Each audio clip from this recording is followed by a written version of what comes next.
Sir ಅದನ್ನು ನಾನು ಹೆಂಗೆ ಊಹೆ ಮಾಡೋದು ಅವ್ರು ಹೇಳಿರೋದು 2.5 ವರ್ಷ ಅಂತ. ನಮಗೆ 2.5 ವರ್ಷಕ್ಕೆ ನೀನು ಮಂತ್ರಿ ಮಾಡ್ತೀವಪ್ಪ ಅಂತ ಹೇಳಿದ್ರು.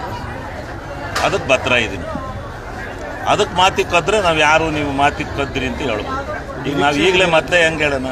ಅದಕ್ಕೆ ಅಲ್ಲಿನ ತನಕ ನಾನೇನು ಹಂಗೆ ಕೂರಿಸ್ತೀರ ಅಂದಾಗ ಇಲ್ಲಪ್ಪ ನಿಮ್ಗೆ ಒಂದು ಒಳ್ಳೆ ಬೋರ್ಡ್ ಕೊಡ್ತೀವಿ ಅಂತ ಹೇಳಿದ್ರೆ ಕೊಡ್ಬೋದು ಅಂತ ನಿರೀಕ್ಷೆ ಸಚಿವ ಸ್ಥಾನದ ನಿರೀಕ್ಷೆಯಲ್ಲೂ ಇದ್ದೀನಿ, ನಿಗಮ ಮಂಡಳಿ ಇದರಲ್ಲೂ ಇದೆ. ಕೊಡ್ತಾರೆ ನಿಗಮ ಮಂಡಳಿ ಕೊಡ್ತೀವಿ ಅಂತ ಹೇಳಿದ್ದಾರೆ.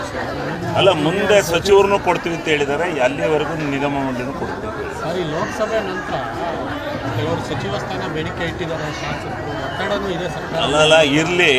ನಾನು ಸಿದ್ದರಾಮಯ್ಯನವರು DK ಶಿವಕುಮಾರ್ ಅವರ ಅಣತಿ ಅಂತ ನಡೀತೇನೆ.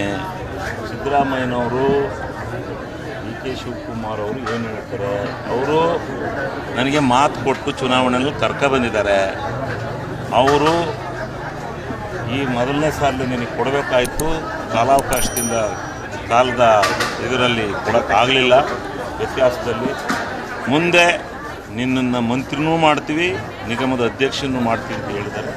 ಅವರ ಮಾತಿಗೆ ಬದ್ಧನಾಗಿದ್ದೇನೆ.